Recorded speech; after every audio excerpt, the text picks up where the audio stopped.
तो जैसा कि आप लोगों ने पिछले पार्ट में देखा था कि बाय लेक्सी ट्रायल के दौरान सभी सील्स को हासिल करके लेक्सी ट्रायल को जीत जाता है। इस वजह से दूसरे सेक्टर की टीम को एक भी सील नहीं मिलती है, इसलिए वो लोग बाय से बदला लेने के लिए उसे जान से मारने की कोशिश करने लगते हैं, जिस पर बाय और टीडैन सीक्रेट लैब से बाहर निकलने की कोशिश करने लगते हैं, जिसमें टीडैन काफी ज्यादा घायल हो जाता है। पर तभी अपर टीम के सेक्टर का एक मेंबर वहाँ पर आकर उन सभी के बीच चल रही लड़ाई को रुकवा देता है और रिवर डिफेंडिंग सेक्टर को इस राउंड का विनर घोषित कर देता है, जिससे दूसरे सेक्टर के लीडर बिल्कुल भी खुश नहीं थे और वो रिवर डिफेंडिंग सेक्टर पर हमला करके उसे डिस्ट्रॉय कर देना चाहते थे, जिस पर लीडर जैंग दूसरे सेक्टर को उनके हिस्से के भी सभी रिसोर्सेज बराबर एक दूसरे के साथ शेयर करने का ऑफर देता है, जिस पर सभी लीडर जैंग के ऑफर को एक्सेप्ट कर लेते हैं। अब आगे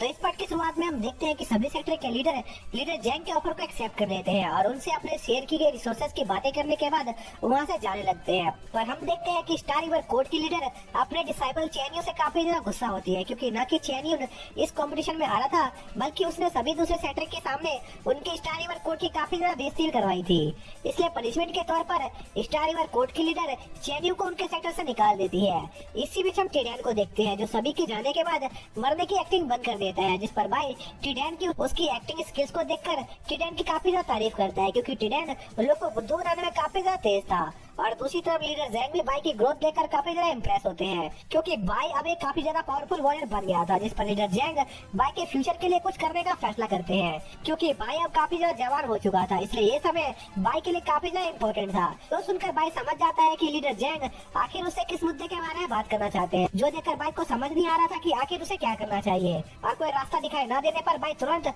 वहाँ से अपने जान बचाकर भाग जाता है। इसी बीच हम माई को देखते हैं, जो अपने कमरे में तैयार हो रही होती है, क्योंकि बाई अपनी काफी लंबी जर्नी के बाद वापस से रिवर डिफेंडिंग सेक्टर लौट रहा था और इस बार बाई ने उनके सेक्टर के लिए काफी ज्यादा बड़ा काम किया था, जिस वजह से बाई की पॉपुलैरिटी पहले से भी कई गुना बढ़ गई थी, जिस वजह से रिवर डिफेंडिंग सेक्टर की सभी लड़कियां बाई को अपने प्यार के जाल में फंसाकर उससे शादी करना चाहती थी। पर क्योंकि माई और बाई बचपन से एक दूसरे को जानते थे, इसलिए माई बाई की मेड बनना चाहती थी। इसी दौरान हम देखते हैं कि बाई वापस से रिवर डिफेंडिंग सेक्टर पहुंच चुका होता है, जहाँ पर एक काफी बड़ी भीड़ वहाँ पर बाई का स्वागत करने के लिए आई हुई थी। अभी उस भीड़ को चीरते हुए एक पहलवान सी औरत वहाँ पर आती है, जो की असल में माई की मेड होती है, जो माई को वहाँ पर अपने साथ बाई से मिलवाने लाई थी, जहाँ पर माई बाई के उसके वापस आने पर उसका स्वागत करती है। पर माई को याद आता है कि वो बाई के लिए कोई गिफ्ट लेकर नहीं आई थी, क्योंकि वो बाई से जल्दी मिलने के चक्कर में कच्चा गिफ्ट लेना भूल गई थी। पर बाई को इस बात से कोई फर्क नहीं पड़ता था और बाई बिना किसी हिचकिचाहट के माई के गिफ्ट को एक्सेप्ट कर लेता है, जो देखकर माई वहाँ से शर्माते हुए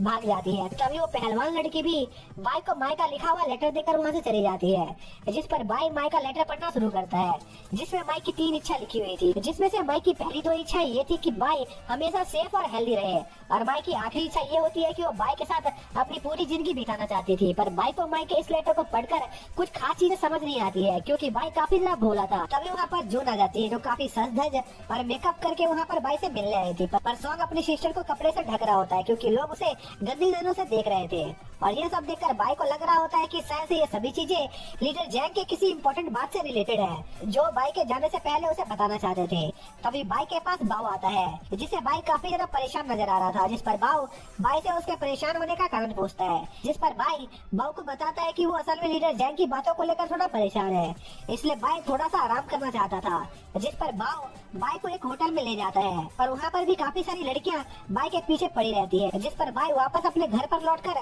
गर्मा गर्म पानी से नहाकर अपने आप को रिलैक्स कर रहा होता है। पर तभी लड़कियों का एक बड़ा सा झुंड बाई के घर के बाहर चिल्लाने लगता है, जो कि बाई से शादी करना चाहते थे। पर तभी वहाँ पर जून और माई बाई को प्रोटेक्ट करने आ जाती है। जून सभी लड़कियों को वहाँ से भगाने की कोशिश करने लगती है, पर वो लड़कियाँ काफी ज्यादा जिद्दी होती है, जो जून और माई के उन्हें धमकाने के बाद भी वहाँ से जाने को तैयार नहीं होती है, क्योंकि वो आज यहाँ बाई को अपना पति बनाकर ही रहेंगी, चाहे भले ही इसके लिए उन्हें उन दोनों से लड़ना ही क्यों न पड़े। पर तभी उन लोगों की ये बकवास सुनकर बाई को काफी ज्यादा गुस्सा आ जाता है, और वो अपनी ऑरा को फैलाकर उन सभी लड़कियों को उनके घर वापस लौट जाने को कहता है, क्योंकि वो लोग उसकी ट्रेनिंग के बीच में दिक्कत खड़ी कर रहे थे। और साथ ही बाई उन्हें धमकाता भी है कि अगर उन्होंने उसका ऑर्डर फॉलो नहीं किया तो वो उन्हें काफी स्ट्रिक्ट पनिशमेंट देगा। जो सब कहने के बाद बाई को अब ऐसा लगता है कि अब वो लड़कियां वहाँ से चली जाएंगी, लेकिन बाई का प्लान उस पर बैकफायर हो जाता है, क्योंकि बाई के इस स्टेटमेंट को सुनने के बाद वो लड़कियां बाई के प्यार में और ज्यादा पागल हो जाती है, और एक लड़कियों का झूठ बाई से मिलने उसके घर की तरफ जाने लगता है, जिस पर जून बाई को प्रोटेक्ट करने के लिए उसे वापस वापस उसके घर में बंद कर देती है, जिस पर बाई अपने घर के अंदर से अलग अलग बहाने बनाकर उन सभी लड़कियों को वहाँ से जाने को कह रहा होता है। पर वो लड़कियां बाई से बिना शादी किए वहाँ से जाने को तैयार नहीं हो रही होती है, जिस पर बाई अपने आप को अपने घर में बंद कर लेता है और उन लड़कियों के वहाँ से जाने का इंतजार करना शुरू कर देता है। जैसा करते हुए कुछ दिन बीत जाते हैं और थकान की वजह से बाई थोड़ा पागल सा हो रहा होता है, पर तभी बाई को लगता है कि शायद से अब वो लड़कियां वहाँ से चली गई होंगी, इसलिए वो चेक करने अपने गेट पर जाता है। पर अपने घर के गेट को खोलते ही बाई के ऊपर उसके लिए लिखे लव लेटर्स की बारिश होना शुरू हो जाती है। इसी में सभी सेक्टर के लीडर आपस में बाई के लिए कल्टीवेशन पार्टनर को ढूंढने के बारे में डिस्कशन कर रहे होते हैं, जहाँ पर उन्हें ये बात समझ नहीं आ रही थी कि आखिर इस खबर को इतनी जल्दी लीक किसने कर दिया। पर क्योंकि ये बड़ा मैटर नहीं था, इसलिए वो लोग अपने अपने सेक्टर से कई लड़कियों को बाई के लिए रिकमेंड करना शुरू कर देते हैं, जिस वजह से उनके बीच में बाई के लिए कल्टीवेशन पार्टनर को ढूंढने के लिए बहस होने लगती है। इसी दौरान बाई अपने एक बुरे सपने से जागता है, पर उसे लग रहा होता है कि वो अभी भी एक बुरा सपना देख रहा है, इसलिए बाई अपने आप को जगाने के लिए फांसी लगाने का फैसला करता है और एक रस्सी की मदद से अपने आप को एक पेड़ से लटकाने की कोशिश करने लगता है, जिस पर टिडान बाई को रोकने की कोशिश करता है, जिसके लिए वो वहाँ पर बाई के लिए कुछ लड़कियों की चड्डी बनियान